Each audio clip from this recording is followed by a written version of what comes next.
नमस्ते। आज के इस वीडियो में हम लोग बात करेंगे placement of seventh Lord in sixth house के बारे में। देखिए, जो छठा घर है वो डिजीज़ेस को रिप्रेजेंट करता है, डेप्ट्स को रिप्रेजेंट करता है, जो लाइफ में प्रॉब्लम्स आनी हैं उनको रिप्रेजेंट करता है, स्ट्रगल को रिप्रेजेंट करता है। इसके अलावा सिक्स्थ हाउस जो है वो उपचय स्थान भी है। तो अगर आप सिक्स्थ हाउस की पूरी डिटेल्स समझना चाहते हैं तो मेरा सिक्स्थ हाउस पे ऑलरेडी वीडियो है। अब यहाँ पे हम बात करेंगे जब सेवन्थ लॉर्ड सिक्स्थ में आ गया। अब देखिए, इस कॉम्बिनेशन में क्या हो रहा है, जो सेवन्थ लॉर्ड है वो अपने से 12वें घर में जा रहा है, यानी कि सेवन्थ हाउस की जो इंडिकेशंस हैं उनका यहाँ पे लॉस हो रहा है, बिकॉज वो अपने से 12वें चला गया। इस वजह से अगर हम इस कॉम्बिनेशन की क्लासिकल इंटरप्रिटेशन देखें तो वहाँ पे इस कॉम्बिनेशन को इतना अच्छा नहीं बताया गया, और ऐसा बोला जाता है, लिखा हुआ है कि जिन लोगों का भी सेवन्थ लॉर्ड सिक्स्थ में प्लेस्ड होगा, ऐसे लोगों की जो स्पाउस है वो डिजीज्ड होगी, प्रॉब्लम्स आएंगी। कई जगह पे तो ये भी लिखा हुआ है कि लॉस ऑफ स्पाउस हो जाएगा, जल्दी डेथ हो जाएगी।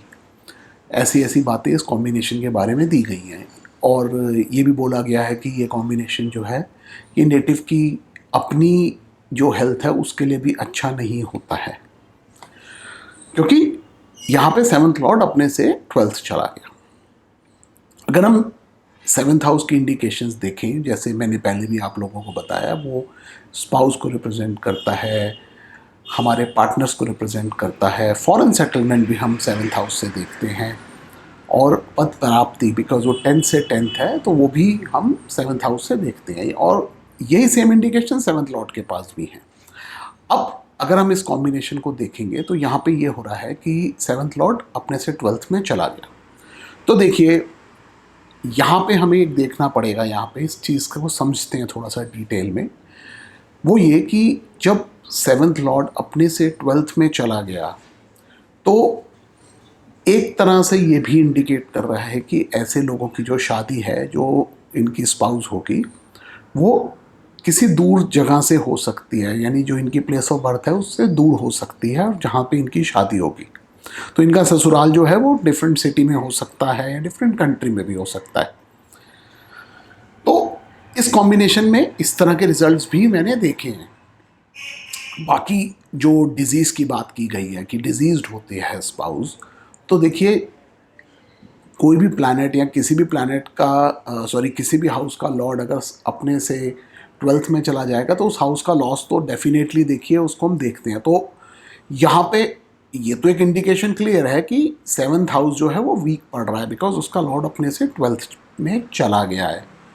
लेकिन अब उसकी वजह से जो स्पाउस है वो डिजीज्ड हो रही है कि नहीं हो रही है, इसके लिए हमारे को जो ये सेवन्थ लॉर्ड सिक्स्थ में बैठा हुआ है इसके साथ क्या प्लैनेट्स हैं, इस पे मेलेफिक एस्पेक्ट्स हैं कि नहीं है, ये सब चीज़ों को देखना पड़ेगा।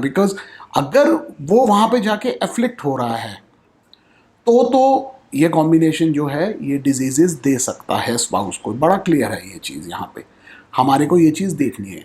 और अगर वो एफ्लिक्ट नहीं हो रहा है तो वो डिफरेंट अदर इंडिकेशंस भी दे सकता है। जैसे मैंने बताया कि जो स्पाउस है वो डिफरेंट स्टेट या डिफरेंट कंट्री से हो सकती है। एक और चीज़ है जो देखिए, अगर इसकी अंतर्दशा आती है ऐसे पीरियड्स की, तो हो सकता है शॉर्ट पीरियड के लिए इनको अपने स्पाउस से दूर रहना पड़े, बिकॉज ऐसा बहुत बार होता है कि आदमी की कभी ट्रांसफ़र हो जाती है कुछ टाइम के लिए, कोई प्रोजेक्ट के लिए उसको कुछ सालों के लिए दूर जाना पड़ता है। तो इस तरह के रिजल्ट्स भी मैंने देखे हैं कि जो सेवन्थ लॉर्ड है वो सिक्स्थ में चला गया और उसी से रिलेटेड प्लानट की अंतर्दशा आ गई। तो ऐसे केसेस के अंदर क्या होगा कि उनको कोई प्रोजेक्ट मिला और कुछ टाइम के लिए वाइफ से या हस्बैंड से सेपरेट हो गए, और उसके बाद नॉर्मल से फिर वापस आ गए। तो ये चीज़ भी इस कॉम्बिनेशन में देखने को मिलती है। तो जब भी इसको आप देखेंगे, एकदम से इस कंक्लूजन पे हम नहीं आएंगे कि सेवन्थ लॉर्ड सिक्स्थ में प्लेस्ड है तो मतलब स्पाउस जो है वो डिजीज्ड होगी, ऐसा कोई ज़रूरी नहीं है। अच्छा, एक और बात, जब हम फीमेल चार्ट्स देख रहे हैं, बिकॉज जैसे मैंने आप लोगों को पहले भी बताया है कि फीमेल हॉरोस्कोपी जो होती है वो थोड़ी सी डिफरेंट होती है मेल हॉरोस्कोपी में। तो जब आप फीमेल चार्ट देख रहे हैं तो वहाँ पे जैसे मैंने बताया हुआ कि जो 8th हाउस है वो फीमेल के चार्ट में मंगाल्य होता है, यानी उनका सुहाग होता है। तो यहाँ पे जब 7th लॉर्ड 6th में चला गया तो वो 8th से 11th में चला गया, तो वहाँ पे आपको नेगेटिव रिजल्ट्स देखने को नहीं मिलेंगे। वहाँ पे अगर 8th Lord 8th house strong है फीमेल का, और कोई मैलेफिक एस्पेक्ट्स नहीं हैं अगर 7th हाउस के ऊपर या 7th लॉर्ड के ऊपर, तो आपको मैलेफिक इफेक्ट्स देखने को बिल्कुल भी नहीं मिलेंगे in case of female charts. तो ये तो कुछ मैटर्स हो गए हमारे शादी से रिलेटेड। अब जैसे मैंने आप लोगों को बताया कि जो 7th हाउस है वो फॉरेन सेटलमेंट को भी रिप्रेजेंट करता है, तो यहाँ पे जब 7th लॉर्ड 12th में चला गया अपने से, तो ऐसा हो सकता है कि ऐसे लोगों को विदेश में जाके जॉब करनी पड़े, कोई प्रोजेक्ट के लिए जाना पड़े। अगेन आपको यहाँ पे जो 7th लॉर्ड 6th में बैठा हुआ है वो किन प्लैनेट्स के साथ लिंक बना रहा है। फॉर एग्जांपल 12th के साथ अगर उसका संबंध बन रहा हो या उसका 4th के साथ संबंध बन रहा हो, तो ऐसे केसेस के अंदर आपको दिखेगा कि उनकी फॉरेन सेटलमेंट हो जाती है। ये भी मैंने बड़ी क्लियरली देखा है कई चार्ट्स में। फॉर एग्जांपल एक चार्ट में लेता हूँ, अगर आप ये चार्ट देखेंगे जो आपको अभी स्क्रीन पे दिख रहा है, तो इसमें जो 7th लॉर्ड है मार्स, ये 6th हाउस में वीनस के साथ बैठा हुआ है जो लगन लॉर्ड है, और इसके ऊपर अगर आप देखेंगे तो 12th हाउस से सैटर्न का एस्पेक्ट है। तो इनके इस केस के अंदर आप देखिए जो 7th लॉर्ड है वो 12th लॉर्ड भी है, साथ में लग्नेश बैठ गया, और जो दशमेश है शनि वो 12वें बैठ के इस कॉम्बिनेशन को एस्पेक्ट दे रहा है।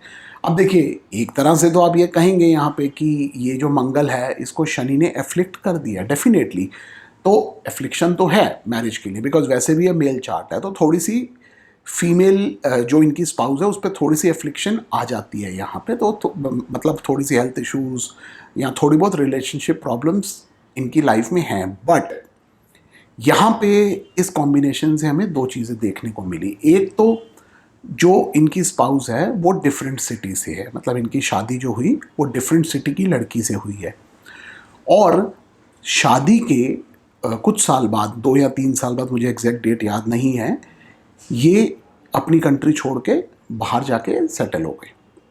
तो यहाँ पे अगर आप देखेंगे तो 7th लॉर्ड इन 6th हाउस फॉरेन सेटलमेंट बड़ी क्लियरली दे रहा है।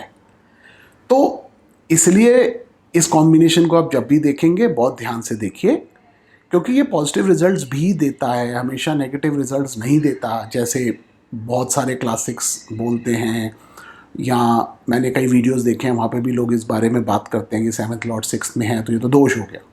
ज़रूरी नहीं है। हमेशा कोई भी अगर आप कॉम्बिनेशन स्टडी कर रहे हैं तो उसके न्यू मीनिंग्स निकालने की कोशिश कीजिए, क्योंकि आपको बहुत न्यू मीनिंग्स मिल जाएंगे। ऐसा भी आपको कई बार मिलेगा कि 7th लॉर्ड 6th में प्लेस्ड है, तो ऐसे लोगों को जो स्पाउस है वो मेडिकल रिलेटेड प्रोफेशन में हो सकता है, लीगल प्रोफेशन में हो सकते हैं, पुलिस सर्विसेज में हो सकते हैं। तो बहुत सारे न्यू मीनिंग्स निकल के आते हैं किसी भी कॉम्बिनेशन में, तो इसलिए जब भी आप स्टडी कीजिए बहुत ध्यान से कॉम्बिनेशन को देखिए। तो ये मेरे कुछ थॉट्स 7th लॉर्ड इन 6th हाउस के ऊपर। धन्यवाद।